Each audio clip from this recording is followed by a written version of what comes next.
Hey, how's it going, guys? And welcome back to Monster Taming Newsletters, where we cover various updates. Now, today we have three major newsletters. We got Gremlins, we got Kindred Fates, and we got Skyclimbers. So definitely a lot of interesting stuff here. Interestingly, actually, we have three games that are all 3D, that are all open world, that all have real-time combat. So three games that are more similar to each other in certain ways than other games within the genre. Obviously, each has their own caveat. Skyclimbers is a city builder, Kindred Fates is an RPG, but you guys get the point. Three somewhat similar games. I feel like there's going to be a lot of overlap in terms of the fan bases for these games. So anyway, there's a lot to get through, so I'm just going to jump right in.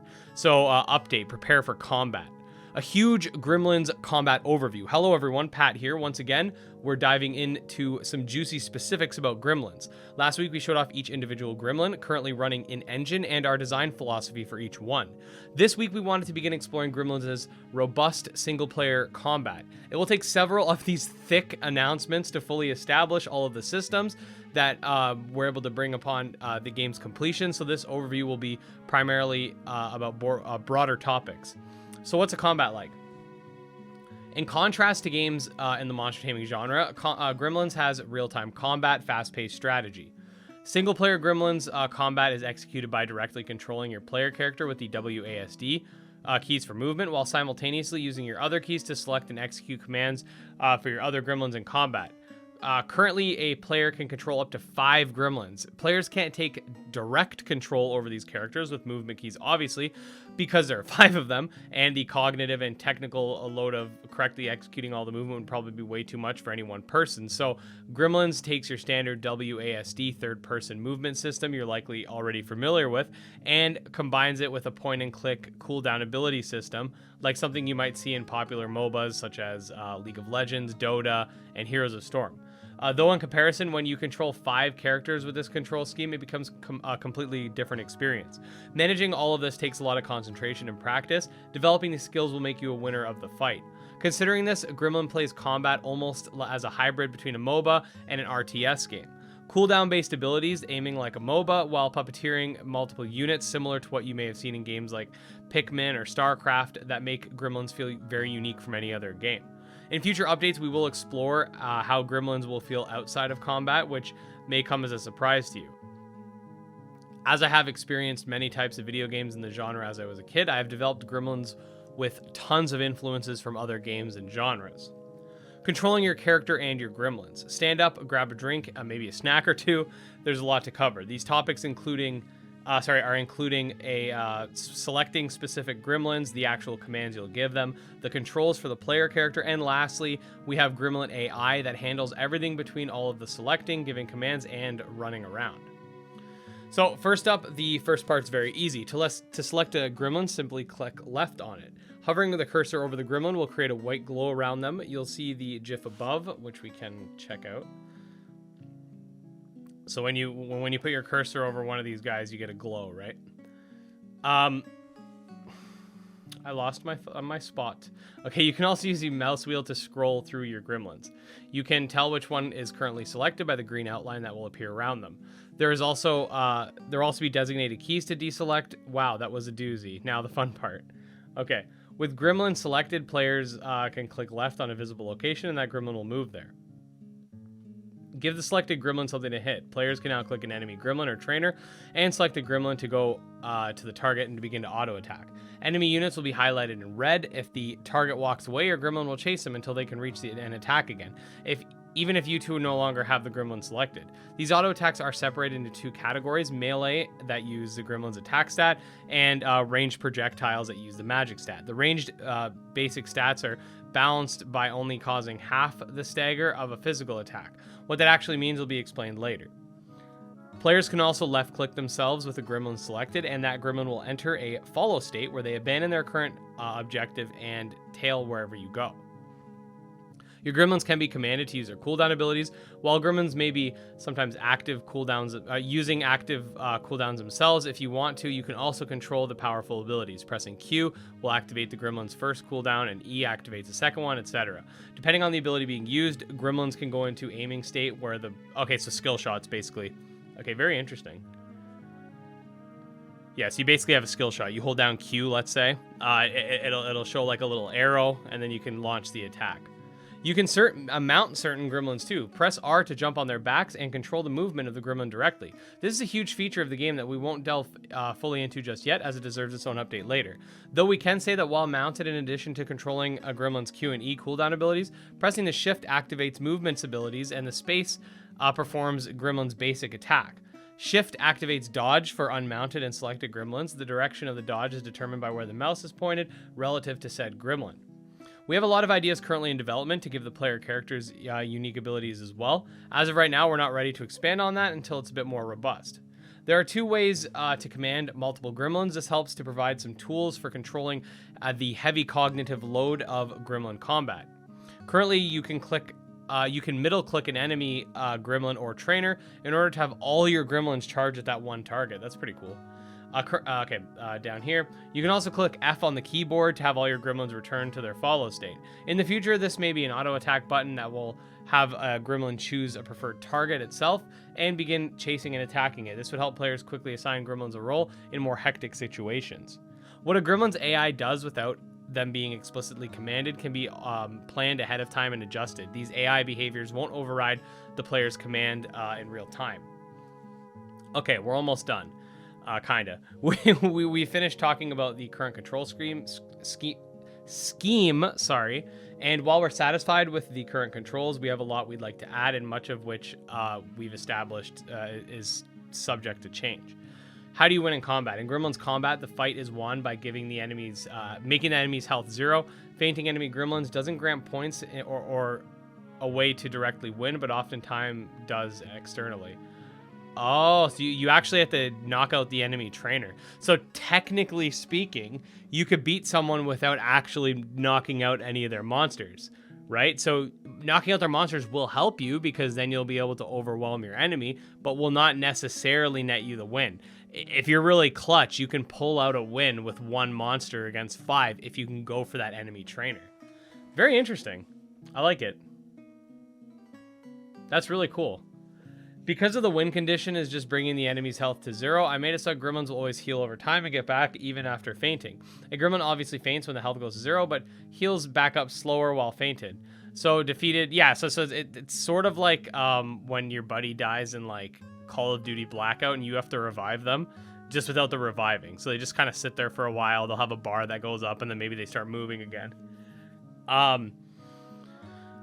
That's really cool. I actually really like that. A gremlin obviously faints when his health goes to 0, but it'll heal up slowly while fainted, so defeating more of a player's gremlin is like whittling down an opponent's pieces in a game like shogi, and importantly, not chess.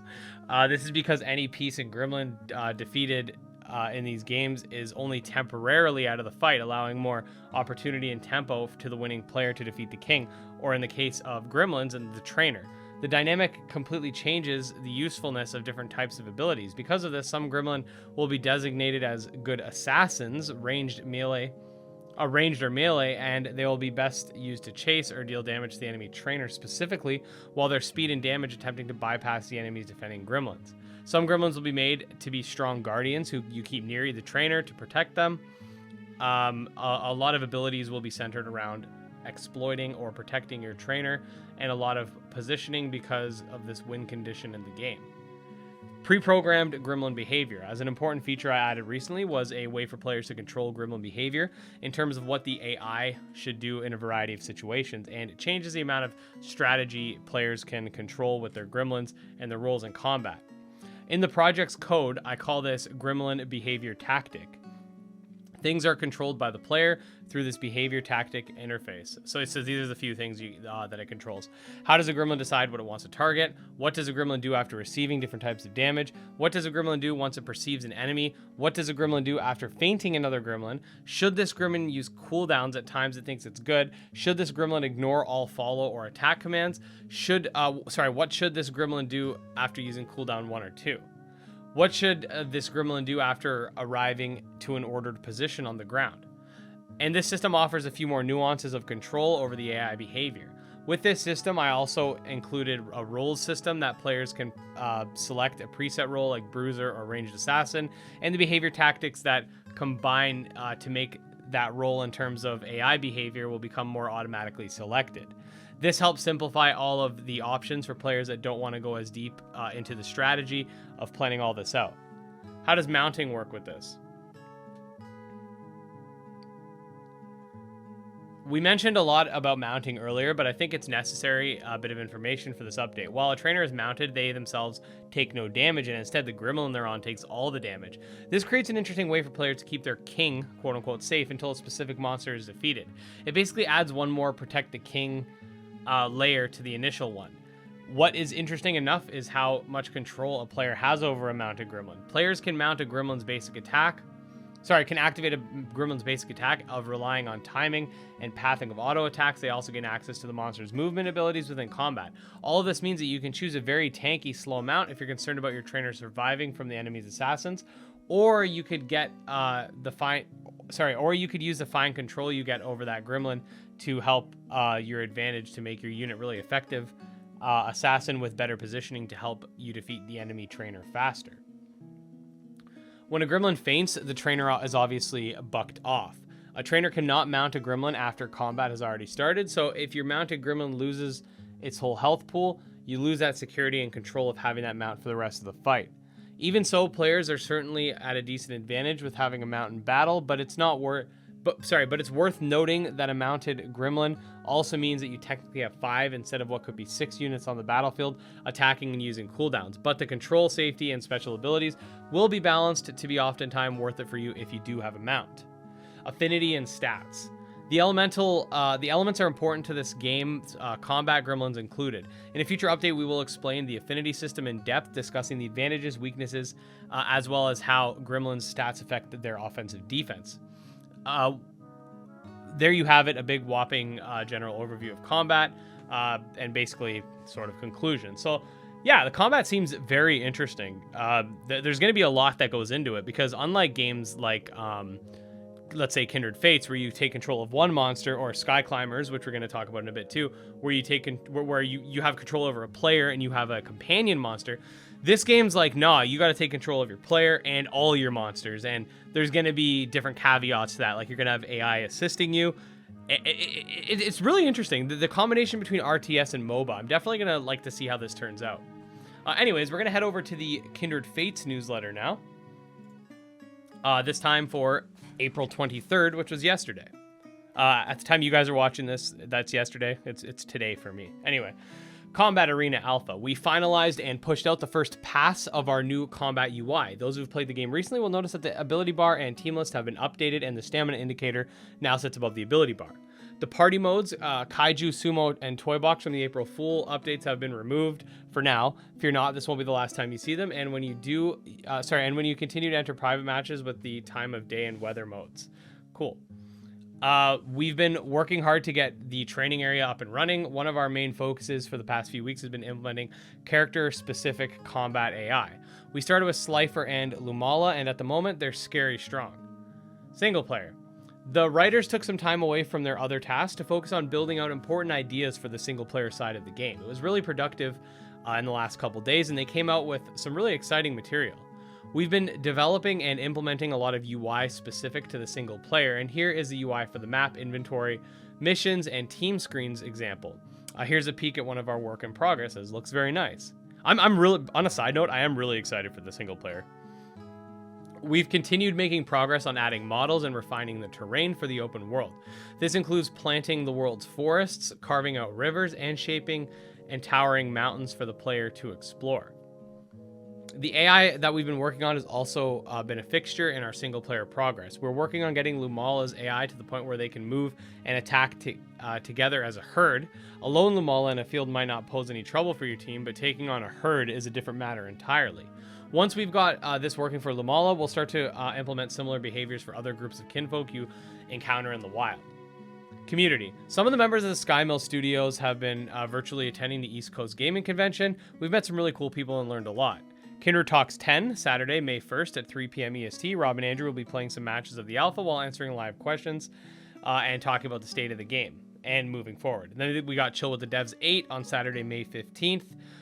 Prepare to watch Rob Die Edition. Rob is... Oh, no, he's starting Dark Souls. Oh, I wonder what console he's playing on. If he's playing on Steam, which Dark Souls? Dark Souls 1, Dark Souls Remastered. Might have to try to see if we can invade this guy. That'd be kind of fun. What day is it? I'm working. Oh, no. Yeah, that's my last day of work before I go on vacation, of course. I'd love to invade this guy in Dark Souls. That'd be hilarious. Okay. Okay, so yeah, pretty cool. I'm personally really excited for Kindred Fates' single-player campaign. I think, in my opinion, that's going to be where the game excels the most. The multiplayer is good so far. I'm not sure how balanced it's going to be with 150 kinfolk and how it's going to end up playing when it's final. But I have a I'm really excited about the single-player personally. I think it's going to be really good. Next up, we got Skyclimbers Kickstarter update. We got some new gameplay stuff, so we're going to check some of that out. I think I had already watched parts of it.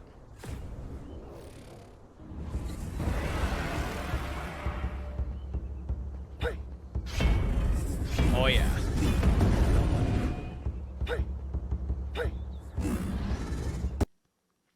Got some mounted action.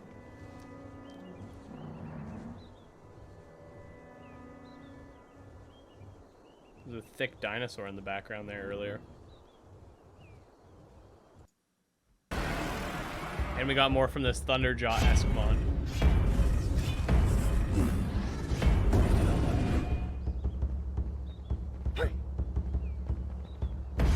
See, I don't want to spend too much time watching the video. You can definitely check it out. I'll leave the actual video itself linked in the description for you guys. We also got a Dynasty teaser trailer, which I will show to you guys for a little bit as well. It's for the Roku Hito.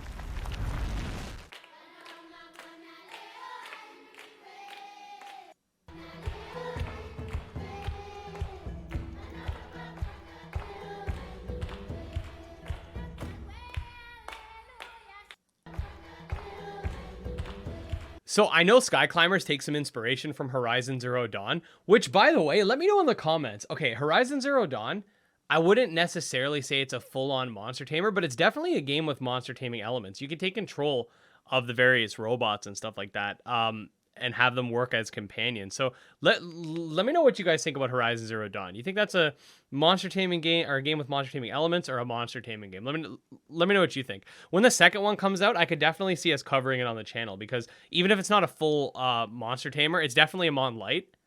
So that could be pretty interesting too. But anyway, tangent aside, this thing looks like those tower creatures from Horizon Zero Dawn, where you kind of have to climb to the top. And I can't remember exactly. I played the game years ago, but I believe they unlocked parts of the map or something like that. Kind of like the towers from Far Cry. Pretty cool, though. This game's got some really good designs.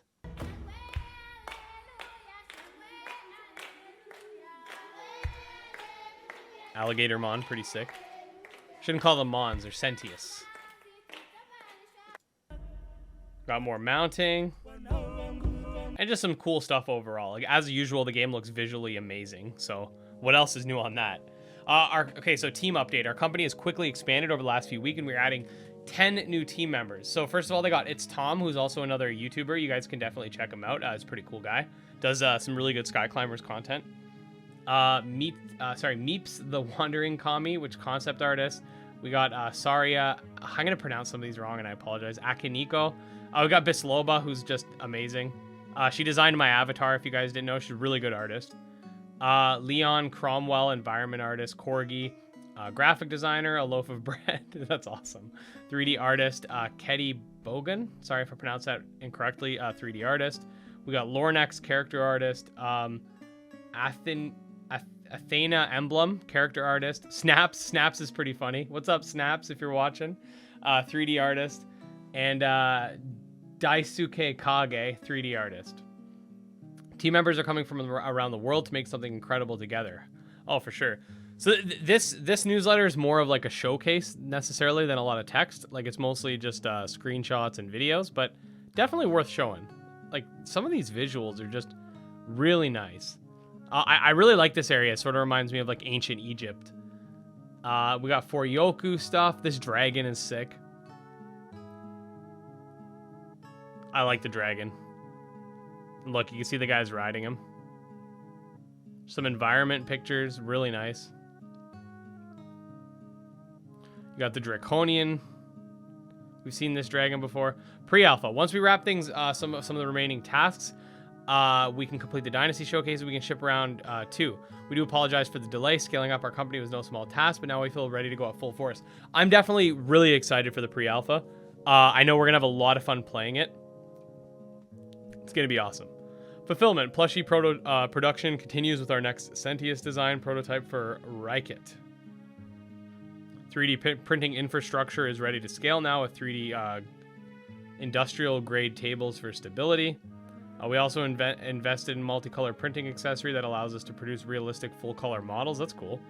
Over in the recording studio, we built a new sound diffuser that will improve the accuracy of our audio mixing. The add-on stores, add-on store is under review. Okay, cool. I wouldn't mind grabbing some add-ons, depending on what they are. Yeah, so we got that's pretty much it for the Skyclimbers update. Very interesting. I really like some of these visuals that they're showcasing. The game it's visually stunning. I'm really excited to see the type of multiplayer stuff that goes on with it as well. Like rooms up to like 48 players and stuff like that. Like it's gonna be a lot of fun. Anyways, guys, with all that being said, I'm not gonna take up your time any longer. Thank you guys so much for watching. If you do enjoy monster taming content, I cover it daily, all right? So you got to subscribe to this channel to stay up to date on the genre. I keep you guys informed on everything, so definitely subscribe. Anyways, you can also follow me on Twitter. Check out our Discord. All links in the description. See you guys in the next one. Peace.